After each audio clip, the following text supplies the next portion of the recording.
About a week ago, Mediatonic announced a new trailer for Fall Guys on Twitter in the exact style and vibe as Rockstar Games did with GTA 6.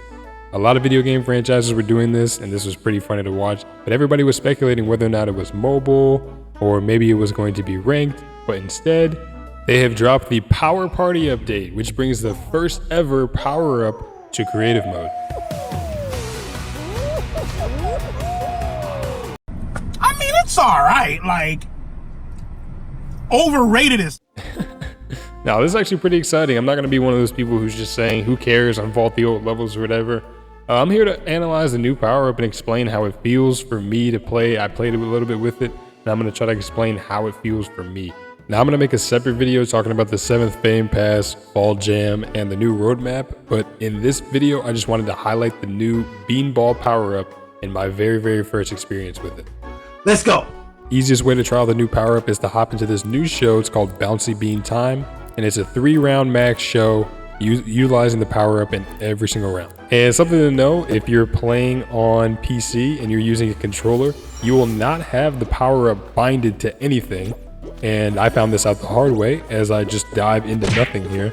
It took me a while to figure out that I had to rebind my controller, and I didn't know what button to use because every other button was taken. And I'm very embarrassed to, show how long it actually took me to figure out how to rebind controls. I'm not tech savvy, dude. This is bad.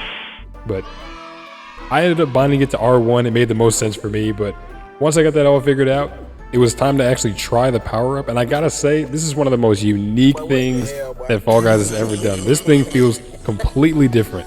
It's like a surreal experience, like playing with the new controls, because all you know is like sliding, diving, and jumping. So this took a long time for me to get used to, and honestly, I'm still not used to it. It's probably gonna take me weeks to get fully used to it. But to save you guys time, here are 10 things about this power-up that I noticed while playing through this new Bouncy Bean show. Jumping is super hard to time, and it's often slower than just rolling, so only jump when you need to. Don't activate a power-up on a flat surface or especially uphill, because it's hard or sometimes impossible to generate speed. When rolling, hitting the dive button will cancel your roll.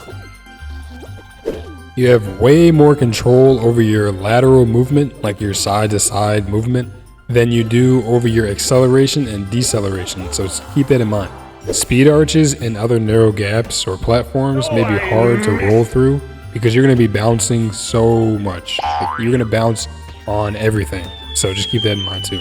Hitting anything too fast will send you flying in the opposite direction, and I haven't yet figured out if trying to cancel your roll is better than just taking the hit, or if it's faster to just try to turn around while you're rolling. So that's something you're going to have to figure out on your own. Good luck.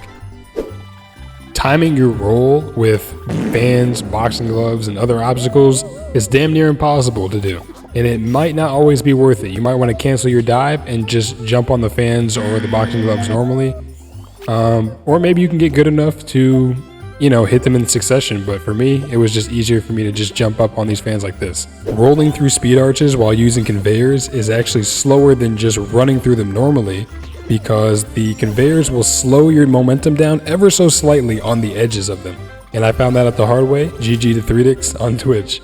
Trying to turn around while you're in roll mode is very slow. So if you have the option to cancel out of it and try to get a fresh roll, that might be much better. And last but not least, if you're ragdolling, you will not be able to activate your power-up. So similar to ragdolling while you're running in a normal race, you won't be able to jump or dive. It's like your controls are locked. But yeah, man, I've only played this mode for about a couple hours in the morning, and I've been working on this video. Like I said, this power-up will definitely take some getting used to, but after a while, I did start to piece together some decent runs through the levels in the playlist. I'm especially excited to see what the speedrunning portion of the community can do with these power-ups, because they're way better than me. And they always come up with crazy new tech, so I'll be looking out for that as well. I would love to see a mode where you could only activate your roll power-up like a certain amount of times, or maybe like for a certain duration, like at a checkpoint, so that maybe all of the level isn't about rolling, but maybe one portion of it is. I don't know, it could be cool. But I love the fact that Mediatonic is trying their best to make creative mode something greater than just a watered down version of the Unity rounds. Power-ups are exciting, unique, and most importantly fresh, and I can't wait to see what they do with them next. Video on the new Fame Pass and roadmap coming soon, so stay tuned. Thanks for watching this video this far. If you did, hit the like button and subscribe for more videos like this. Now if you excuse me, I've only got 6 days to complete this Fame Pass, so my ass will be grassless for the remainder of the week. Peace out.